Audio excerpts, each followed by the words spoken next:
Dear students, welcome to Mayura Virtual Academy. In this session, we'll be learning about data persistence in Android. Android provides several ways to store the data, and few such are shared preferences, SQLite databases, and external storage. So whenever you want to store some primitive data types, such as when you register something and if you want to store the data and retrieve the data in other component or other activity, we'll be going ahead with shared preferences. In shared preferences, we'll be storing the primitive data as a key value pair, and you can retrieve the data using the key.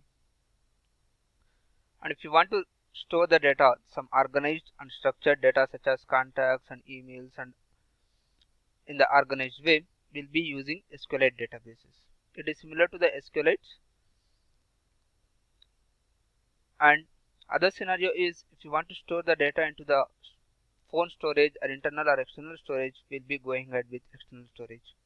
For example, you open some image or the song or the video, and when you click on that, when you click on download button of the same, it will be getting stored into the phone's or the device storage.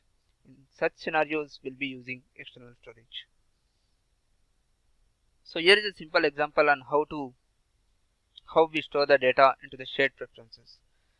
In this scenario, we are getting there are three edit texts through which we are getting the name, phone number, and email from the user. Whenever the user clicks on the button save button, we are retrieving the data from whatever the user has given in the edit text box, and we are storing the data into the shared preferences.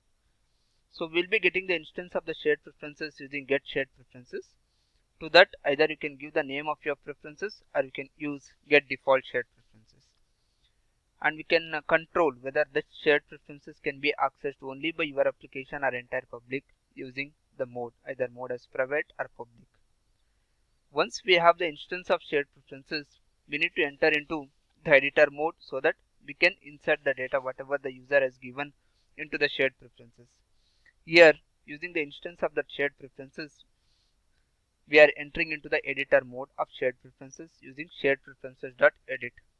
Once it is in editor mode, we'll be putting the data or inserting the data using the key value pair editor.putString. This is the key. Key should be a constant that we are defining as name key, and other one is the value. Value is whatever the user has given into the edit text box, that is name. So similarly for the phone number and email. Once the data has been inserted, it is not only 3, you can insert any number of data such as string, email, and the contact number. In our scenario, we have given strings, phone numbers, and email. Once this is done, we'll be committing so that the data will be stored into the shared preferences. In other component or the activity, you need to create the same instance of the shared preferences. If you have given the name should match, that is my preferences, and the mode. Once you create the instance of for the shared preferences, you can get back the value whatever the thing that the user has stored using the key. So the shared preferences that get string of the parameter, the key, either name or phone number or email, whatever you need to retrieve, that key you can pass it and you can get the data. This is how we store the data into the shared preferences. Now coming into SQLite databases. So the Android provides its own helper classes to store the organized and structured data into the SQLite databases, and the inbuilt class that is provided by Android is SQLite Open Helper. So whenever if you want to access and insert or update any kind of operation that you need to perform, we'll be using the helper class called SQLite Open Helper class. So we have created feed reader DB helper that extends the base class that is provided by the Android, and it has many inbuilt classes. One is the constructor to get the instance of this helper class, other one is to create the database, and one more is to upgrade and downgrade. So when say suppose in your scenario we'll be adding some 5 columns into the database, and in the later point of time if you need to add one more column into the database, how do we handle?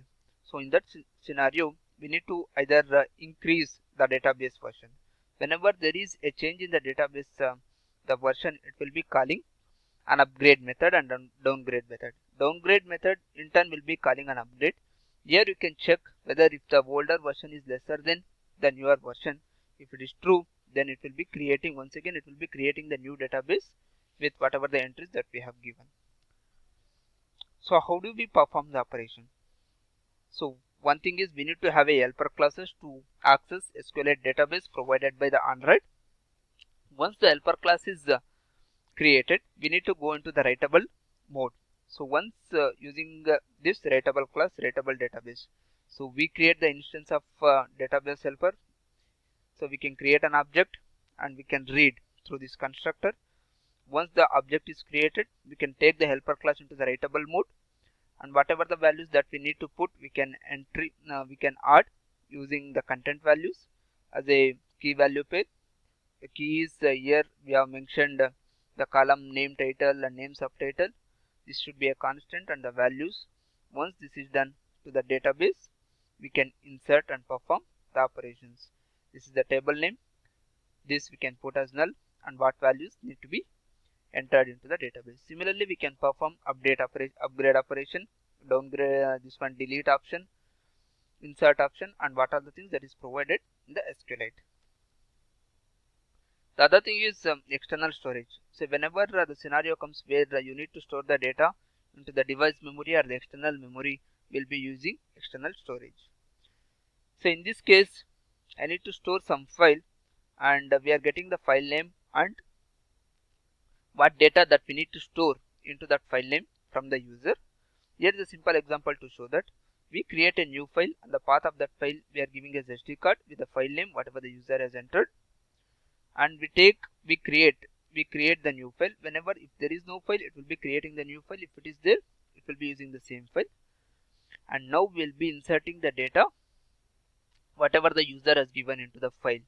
So now we'll go ahead with file output stream and pass whatever the file that we have created into that, and we make that file to go into write mode, and in that write mode we'll be appending the data whatever the user has given, that is data. Once the operation is performed, for the better practices we need to close the file, and so that there won't be any data leakage problems. Once this is done, we'll be notifying the user with a toast. Toast is a small notify. It is like a notification where it will be visible to the user for a short duration of time in that, and it will be disappearing. In short duration, we can notify the user telling that this file has been created and saved into the your SD card location with the file name whatever the user has given. And whenever you want to read the reading operation, because into the external storage you can write and read, you can perform both the operations. So whenever you want to do read operation, we'll be creating one string buffer to store the data. We know the file name, so we'll be creating the instance of the file. We'll be going into the input stream to read that file. We'll create buffer reader, and we'll pass whatever the file that we need to read into the input stream, and we'll be reading the stream line by line, and we'll be appending into the string buffer object that we have created. Once this is done, we'll be closing the file, and we'll be displaying whatever the thing that we have appended into the string buffer using toast. So if you want to perform any operations such as write and to the read, you need to give the permissions in the Android manifest that we need to perform read operation and external write operation. Even if you have written this code, and if there is no permission in the manifest, your application will throw an exception telling that you don't have any permission either to write into the Android system and read from the Android system. So now let us take an example for all these three things, and let us see how we can store the data into the SQLite database, shared preferences, and external storage.